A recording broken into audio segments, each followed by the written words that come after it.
Hey, what's going on, everybody? Welcome back to my channel, Transdog Podcast. I'm your host, Leo, and for those of you that are new, thank you for coming and checking out my channel.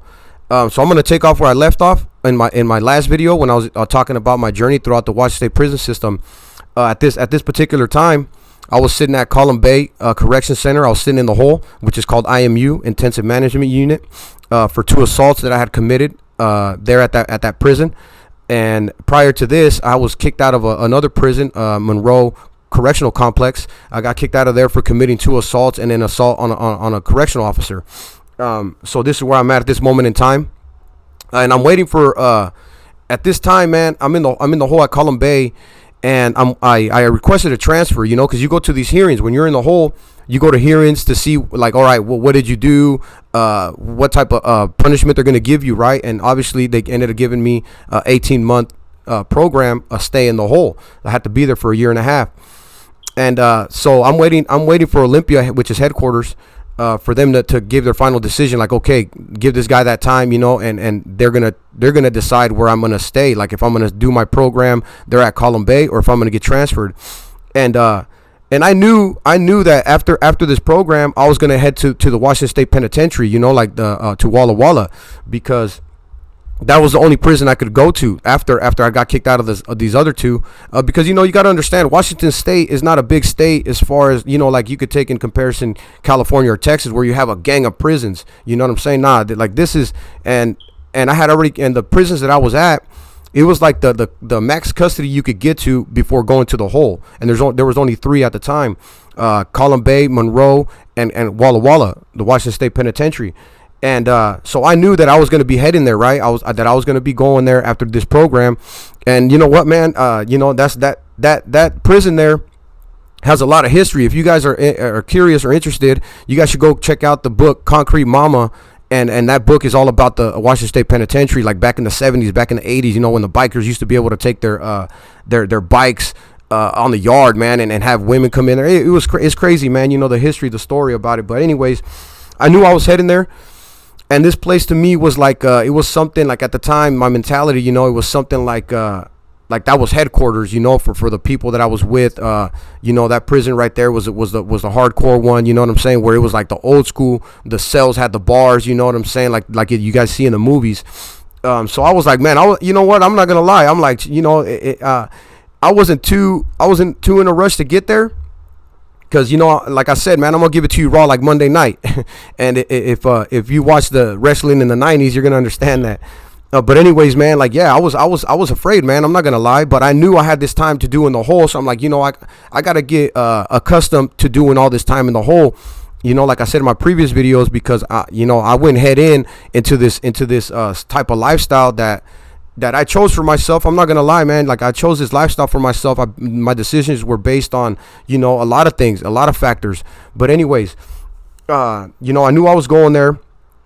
So I'm waiting at Column Bay, and at this time, I got a couple guys that are next to me in the cells next to me that had been doing time. So they start schooling me on the ways of the hole. You know what I'm saying? Like if you're a solid dude, man, if you're a convict, like if you're about that life, when you're in the hole, you have so let's say there's 20 cells in the pod, right? And you have 4 pods in every unit. So you got A, B, C, and D pod, you know, and you have 20 cells in there.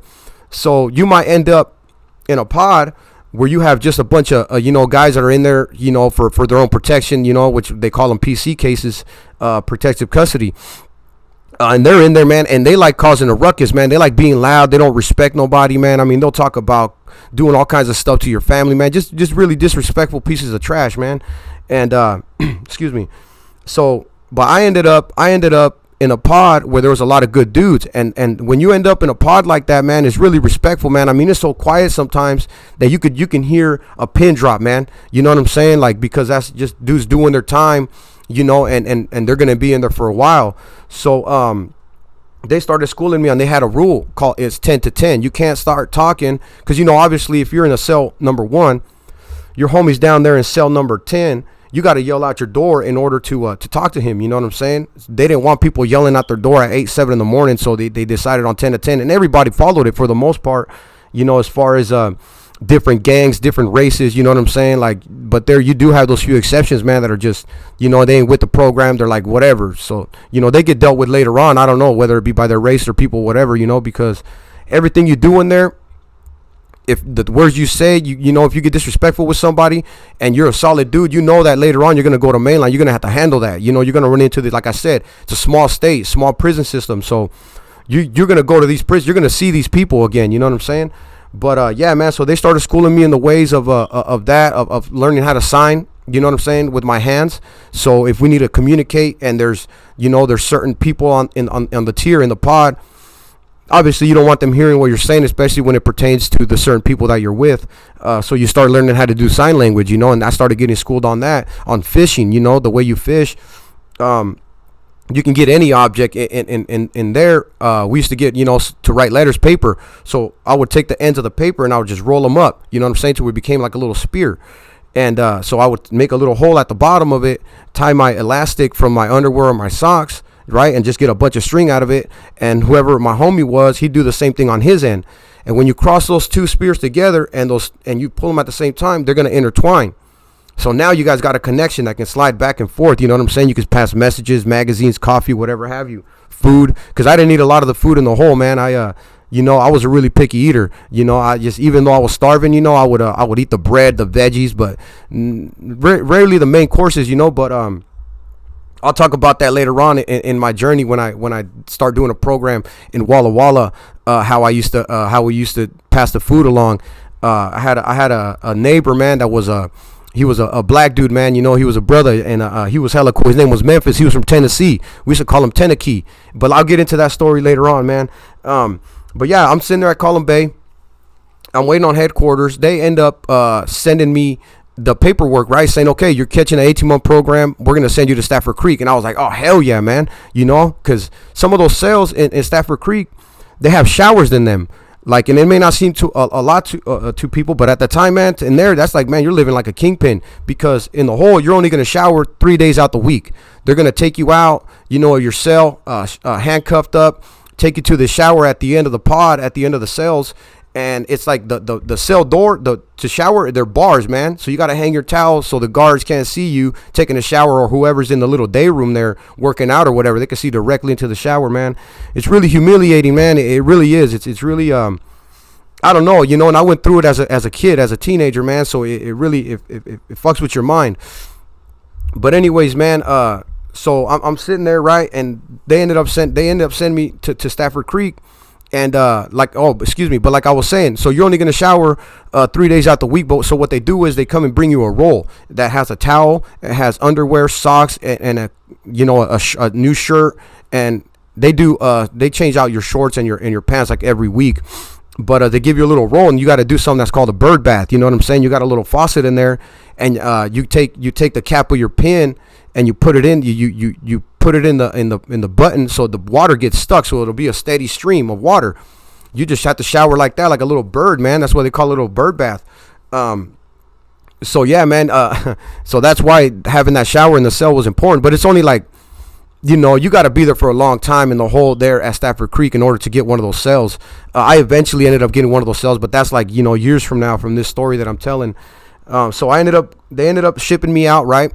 They ended up shipping me out to Stafford Creek, and I went there, man. And like I said, man, I ended up getting a neighbor that was one of those guys, man, that was a protective custody guy, and he would bang on his, because the toilets and the sink, it's all connected right there on the wall, and it's metal, and it's hollow. So if you bang on that thing with your sandal, it's gonna make a big ass noise in the cell next to you.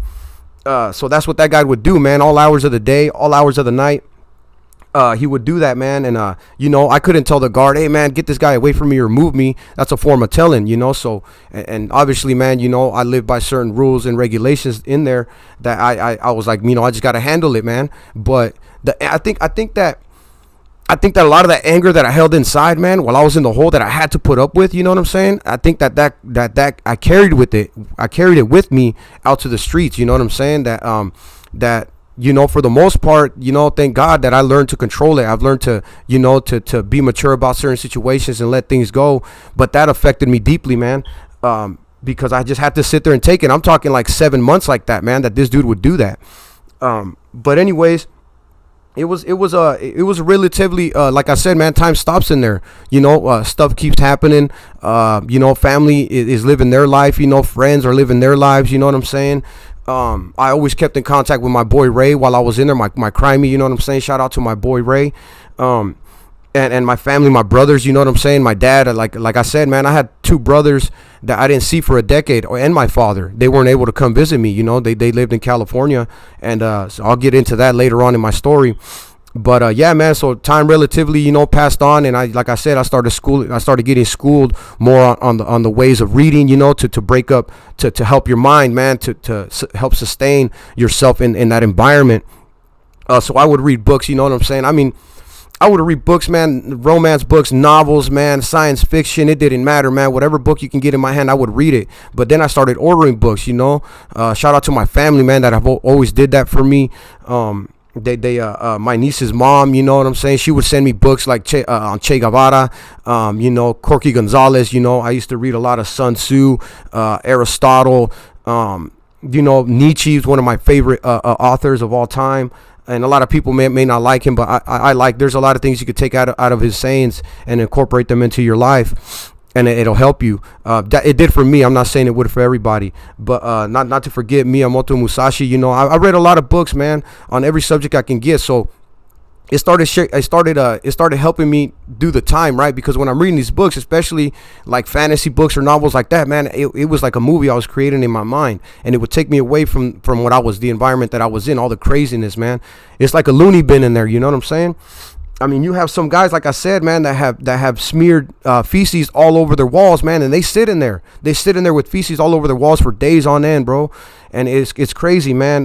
Like I said, sometimes when I tell these stories, I transport myself to that moment in time, you know what I'm saying? And I get that feeling within my body, man. And it's a sadness that comes over me, man, because I look at that kid from my perspective now, and I'm like, Jesus Christ, man, I was so lost, you know what I'm saying? Like if I could see myself in that cell when I was in the hole, curled up on the bunk, sometimes crying myself to sleep, like I said, man, I'm gonna keep it real. Because I'm just like, man, I just wanted to get out of it, and there's no way you can get out of it. That's the thing, man.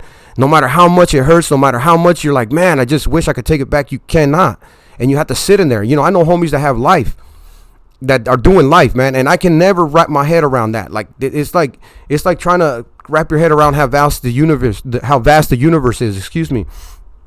And it's just mind-boggling, man, to think that you're gonna end up dying there in that little tiny cell. You know what I'm saying?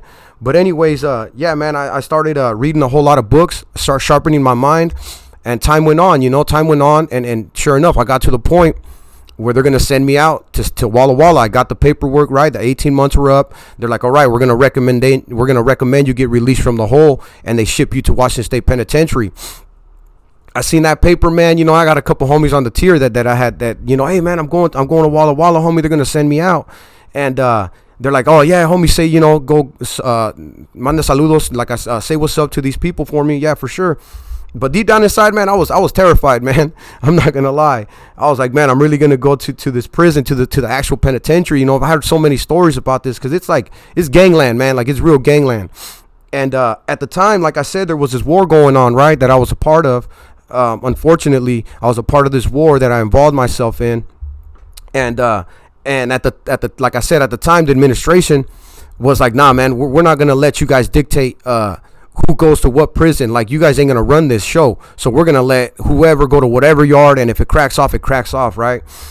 So yeah, man, I'm sitting. So there's that. My program's up. I'm going to like I said in my previous videos, anytime you get transferred anywhere, you're gonna go to Shelton in Olympia and sit there in the hole in transit, especially if you're doing a program or getting off a program, or you're a threat to the security of the facility, like I was, because I had all these assaults, and they're all gang related. And for anybody, man, like I said, I'm not cloud chasing, man. I'm speaking on my life and what I lived. This was over a decade ago, plus like 15 years. And I'm speaking on experiences that I had. So anyways, man, let's get back to it. I'm sitting there, right? I'm sitting in transit, and at this time it was wintertime. And I'm sitting in transit, and like I said about the pods, how you have all these cells, you have 4 pods to the unit. Well, you have certain, all kinds of gangs in there, all kinds of people that you're at odds with, and like I said, look, man, when I first got to prison, not to jump off subject, but when I first got to prison, there was no war. Everybody was together. I would sit at tables with certain people that were from completely different opposite sides of the field, and we would play poker, man. You know, we would chill, we would have a good time. It's just things happening there, and there was no avoiding the conflict. But that doesn't mean to say, man, I don't got love for certain guys, man. Certain love for certain people, you know, that I met in there were solid dudes that were really good-hearted people. But anyways, man, so let's get back to the story. I'm sitting there in transit in Shelton, and I want to say, like, let's say I was in D pod, the other dude was in B pod, and I could hear him yelling to his homies, like, hey, man, I'm going to Walla Walla. You know what time it is? Because that prison is notorious for just being a certain gang there. Like, there was something that cracked off years prior to me even getting locked up, and the administration was like, all right, we can't send certain people to this prison because it's, you know, they're outnumbered. You know, that's just the way it is, man. And it's just a fact, bro. I'm not trying to glorify nothing. I'm not, you know, saying anything, but that's just a fact. So they were like, no, but then the administration was like, nah, you guys ain't gonna be doing that shit. We're gonna let and I feel for them, man, because at the end of the day, the administration was doing them dirty. You know what I'm saying? The administration was like, nah, you're pretty much gonna hand this prison over to these guys and ship these guys out, you know. So obviously the numbers, you know, they grew tremendously for one side, and for the other side they didn't. And that's just the way it went, man. And I feel for those guys, man, you know. But let's get back to the story. I'm sitting there in Shelton in transit, like I said, not to repeat myself. This guy's telling his homies, hey, I'm going to Walla Walla. You know what time it is? Because he knows, hey, as soon as I get there, it's just like I knew, man. But I'm not going to lie, man. I'm sitting there and I'm hearing this and I'm like, God damn it. Like, here I go again, my first day to a prison, and it's going to be, I'm going straight to the hole. Like, my family's already told my family, yeah, I'm going to be getting out the hole. I'm getting transferred to Walla Walla. You guys will be able to come see me, because in the hole, you can't get visits like that. You got to, you know, it's behind plexiglass, you know what I'm saying, over on a phone. And some of the holes, you have to stay handcuffed, so you're holding the phone like this, you feel me? It's crazy, man. But, so anyways, I'm thinking to myself, that's what's going through my head, like, God damn, man, I'm going to go right back to the hole. And it was just, you know, it's just the luck of the draw, man, you know, and it's like, fuck it. This is what I signed up for. And like I said, at the time, my mind, man, I'm already like entrenched in this lifestyle to where I didn't care about the streets at this time. I mean, I cared, but I was like, this is my life now. You know, there's no outside for me. Like, I can't sit there and call my parents whenever I feel like it, or go home to eat a certain meal. So I'm like, nah, this is what I'm going to do. This is what I'm going to make. I'm going to make my name be known in here. Right. And it's just looking it back now, man, it was such a crazy mentality, man. Like, just giving it all up for nothing type of mentality, man. And, but anyways, I knew, okay, so let's, that situation, we got snowed in. So they ended up sending, like, we stayed there in the hole for like 2 weeks. That's when that guy was like, hey, I'm going to Walla Walla. And so they gave us this little thing called a chain bag. And when you get your chain bag, that means you're shipping out that night, that morning, right? Because they take you out of the cell like at 3 a.m. So they ended up giving my chain bag, and he got one too, because I heard him yell over to his homies, hey, homie, I'm out of here, you know, love and respect or whatever. And I'm like, all right, man, it's game time. I know as soon as I get there, you know, we got to get down. You know what I'm saying? And so they ended up shipping two chain buses that day, because, you know, like I said, we were backed up because of the snow. So he went on the first chain bus, and I went on the second one. So we were right behind him. You know what I'm saying? And so I knew he was going to get there first, so he's going to have the upper hand. And all the while, man, we're going to Walla Walla from Shelton. There was a Samoan dude, shout out to all the Usos out there, and a white dude, man. And they were talking about this cat, you know, because this guy's an older dude, and he was an African American brother. You know what I'm saying? The guy that I was at odds with at the time, you know, he was pretty swole. The dude has some size on him, man. And you know, I'm you know what I'm saying, man. I'm small, man. You know, I'm 5'7". You know, at the time, I'm like 150 something pounds. But I'm like, you know, but like they say, man, it's not the size of the dog, it's the size of the fight in the dog. You feel me? Or something like that along those lines. I don't remember. But you know, so we ended up going there, man. He ended up getting there first, right? These guys are talking about him, and I don't, like I said, man. Yeah, I had some fear in me, man. I had fear in me. That's just what it was. I'm like, shit. Especially the way these guys were talking about this dude, man. That this dude's dunking. You know, he's putting up 3 wheels like nothing. I'm like, God damn, this was gonna crush me. But I'm like, fuck it. What can I do, man? You know what I'm saying? But there's a lot of guys, man.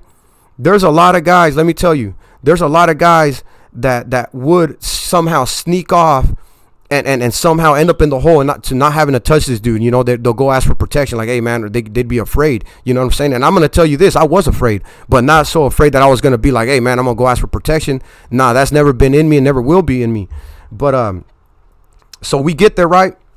And when you get there to Walla Walla, there's you have to sit on this certain tier in this certain unit in 7 Wing. It's called the duck tier, because you're sitting there like a duck, you know, until they find you a bed to go to another unit, to the main institution. And this tier maybe had like 20 cells in it. And what they do is when they know 2 rivals are going there together, they're gonna send him like from cell number anywhere from 10 through 20, and they're gonna put me 1 through 10. And that's exactly what happened. They ended up putting him like in cell number 15, and they put me like in cell number 7, and they put me in the cell with an African brother. You know what I'm saying? And that's not, you know, I'm gonna touch on that. It's not normal, and I'm gonna touch up on that in later on my story and my journey. But yeah, they put me in a cell with a black dude. You know, he was cool. You know what I'm saying? He said what's up to me, and I said what's up to him. And then he asked me what I banged, right? He's like, hey man, you bang? And I was like, nah, I don't bang, man. I'm a Chicano, but you know, this is who I run with. And he started laughing. And when he started laughing, I threw because you know I had my bedding, like my clothes, my bedding to put on my bunk. I threw my shit down, and I'm like, man, what you laughing at? You know what I'm saying? And he's like, nah, not like that, bro. He's like, they just put one of them other guys down the tier. And I'm like, oh shit, man, yup. I was like, yup, I already.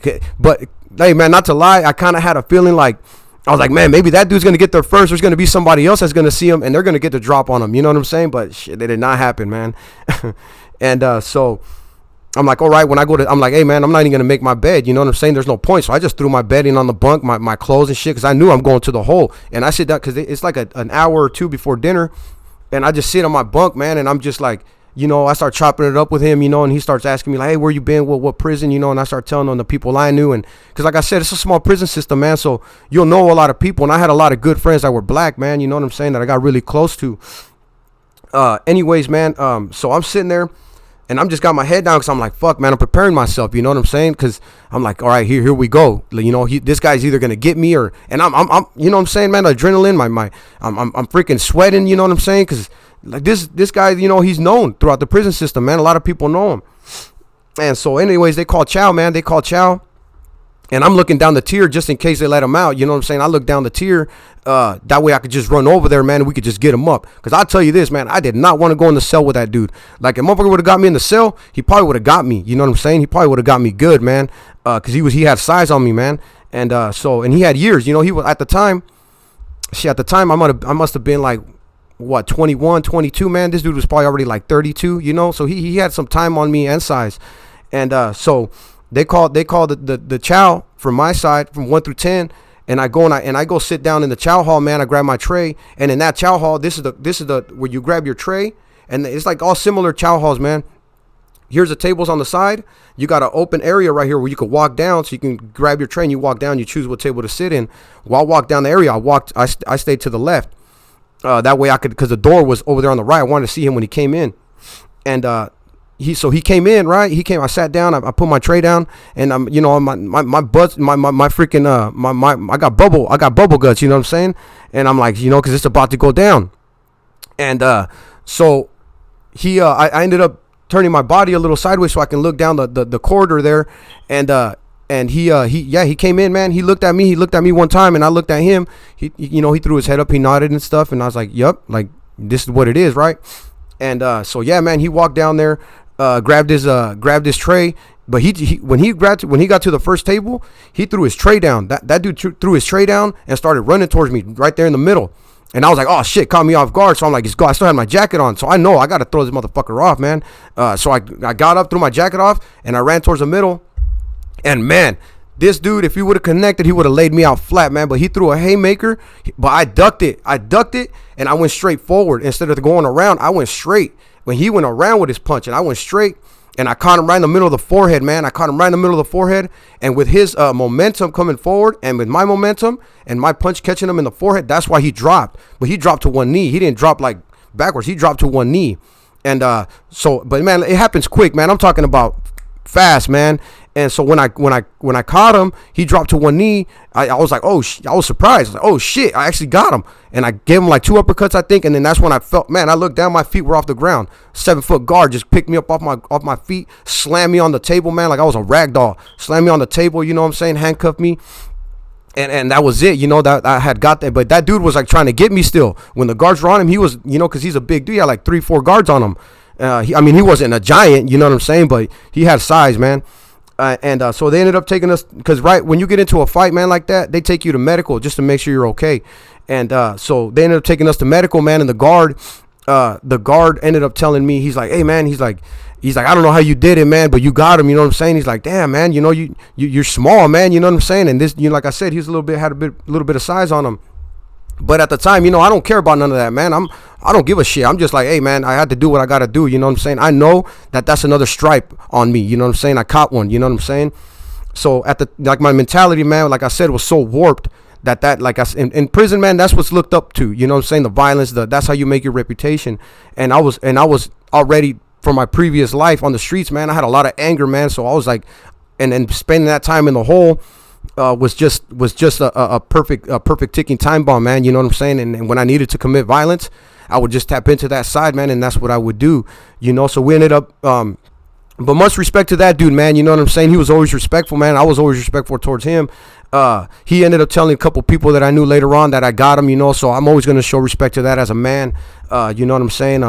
And like I said, man, there's all kinds of people, man, that I was at odds with, that I had a lot of love for and respect for, man, that throughout the years I had known them when there wasn't a war. You know, now I'm facing them in this war, and it's like, man, we just got to do what we got to do. You know what I'm saying? But I ended up going to the hole there, and and if you guys check out that book, Concrete Mama, man, that hole that I went to is called IMU North, or excuse me, man, I forget what the name of the hole. I think it's IMU North, I think it is IMU North, or man, I'd have to remember, man, but it's been so long. But if you guys go check that out, you guys will see it there, man. So I went there to that hole, and those cells in the hole there are bars. You know what I'm saying? Like the in the prison, they're bars. And when they let you out to go like to an hour out, they let you out in the, let's say there's like 30 cells, man. What cuts off at 10, and then so they have a little gate there. So when they let you out your cell, you can walk back and forth. They got a little phone there on the that you can use. You'll see it in that book if you guys go check it out, man. In Concrete Mama. Oh, it's called the 4 North. That's what it's called, 4 North. The hole is called 4 North, not IMU North. So I ended up there, man. I ended up staying there for a little bit. You know, I think I did like. Because they ended up giving me an assault. And if anybody, man, thinks that, you know what I'm saying, like I said, man, I ain't got no reason to lie, man. This is all for me, is a therapeutic thing for me, and I like to help. You know, I'm saying these stories so people will understand, man, that I wasn't just some guy that went to prison and did 10 years in a minimum, in a medium. I wish I would have, but I didn't. So this is a story that I got to tell, you know, my life. And so yeah, man, this is no thinking that I'm a badass or nothing like that. It was far from it, man. You know, I was just a lost kid trying to fit in somewhere where I didn't fit in. You know what I'm saying?